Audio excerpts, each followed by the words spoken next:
Let's get started by going back before your journey with Burn Boot Camp started. And, you did deal with 2 bouts of cancer pre-burn. Mm-hmm. So let's talk about that first one, right? From what I understand, you were 26-year-old, living healthy, and then what?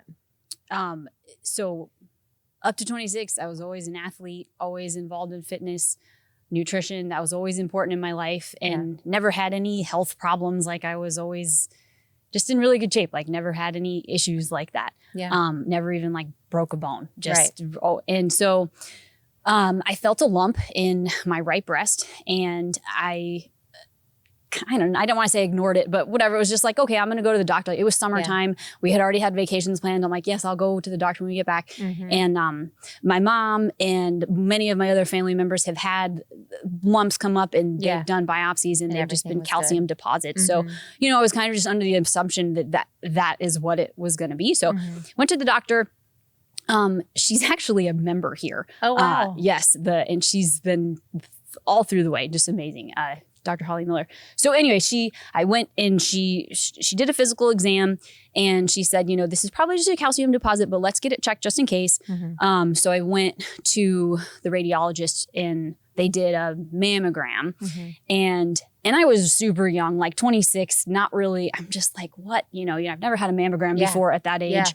Yeah. And I remember they like pulled me into the radiology office where he had the scans, and he was showing me like, this is not normal. Mm-hmm. And I remember thinking like, okay, like what's happening here? Yeah. So, I ended up having a biopsy, and it came back as abnormal cells. They weren't quite sure what, and they had biopsied one of my lymph nodes as well. Okay. So that led to a breast MRI, like above both. Okay. And then when they did the bilateral breast MRI, they found a spot on the other side as well. So then they did another round of biopsies, and then I got connected with a breast surgeon. And when I talked with the radiologist about the results of the biopsies, that's, I think, when it really hit, like, wow, this is a bigger deal than, because she said, this could be malignant, this could be cancerous. And I'm like lose your hair cancer. Yeah. And she said, you could be. Yeah. So got connected with a breast surgeon, and the nurse navigator was really wonderful. They were very just supportive and helpful through the thing, and knowing, in all of my journey, I walk into medical offices and I get that same look, like, what are you doing? Like, you're too young to be here. Like, are you here for your mom? Like, right. So I go and meet with them, and Dr. Patterson, she looked at all the scans, and I was deciding between doing a lumpectomy on one side and a total mastectomy on one side, on the larger side, because on the right it was 8 centimeters, and on the left it was 4 centimeters, so pretty large. And so it was the decision of, okay, well, I didn't have kids yet. I wanted kids, and I wanted to be able to breastfeed. And it was like, well, the chances of you being able to breastfeed with like half a breast tissue are not very great. And as far as reconstruction goes, it's really hard to have one fake and one natural and make it look even with symmetry. And not that was like my number one focus, but it's of course at something 26, to think about. Right? Yeah. Sure. Yeah. And so I just decided, and they told me, if you do the total bilateral, then you will not have to get any radiation or anything like that. Like, it's just as effective as a lumpectomy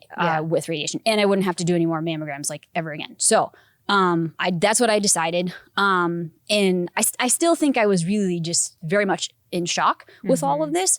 And it was a very, very quick process. I think initially it was July when I first noticed. I went to the doctor in August and then got everything up. And then the breast surgeon was pregnant and she was due in October. So it was this like... Get it done. Yeah, this like ticking time bomb of like, okay, we got to get this done. Yeah. In the hospital, in the operating room right before surgery, the anesthesiologist was like, sorry, it's so cold in here. Your surgeon's pregnant. And I'm like, yeah, I know. Like, thanks for reminding me. Yeah.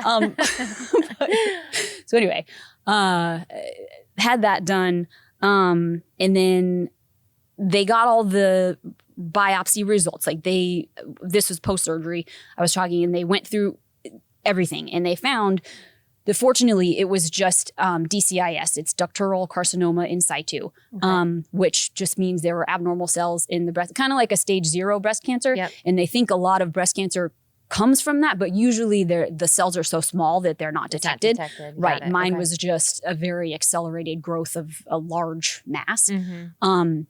So that with that, I didn't, that was it. I had to go through reconstruction, and I went through, I had temporary expanders, like started, you know, it was just I think I was out of work for, I don't know, 3 weeks. And then once I got the drains out, I finally was able to go back to work, and I was very quiet about it. I didn't tell many people. I mean, my immediate family knew, and my aunts and uncles and like my close family knew. Yeah. My work knew, obviously, because I was missing work. Right. And they were really great, like just meal train and, you know, being supportive. But, and I think the money was the thing I was worried about at the most at this time, because with insurance and I didn't know how it all worked. Now I'm like an insurance expert. I bet you are. If anyone has any questions. No. So, and my focus was like, I have to have this reconstruction done before January 1st, because I don't want to reset my out-of-pocket max and deductibles and everything like that. So anyway, that's kind of where my mind was. And so,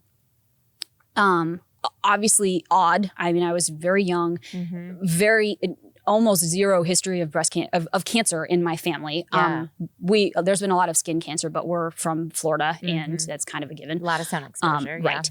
So especially my parents not wearing sunscreen when they were younger. But anyway, so that was kind of, you know, I did that, and then had the reconstruction done before the end of the year. Again, like didn't really, I don't know. I felt like I was kind never of processed it. I don't think I just did. Like I'm 26. I do this. I'm doing this. I'm doing this, and we're just gonna get to the other side of it. Yeah. Yeah. Do you think that, you know, because I would imagine, I've never received, you know, news like that, but I would imagine you can either kind of go into that fight or flight mode where you're just like, you don't even allow your brain to understand maybe what is going on. You're just getting through it. Right. And I think it's probably important at some point to make sure you did process right. what you really went through.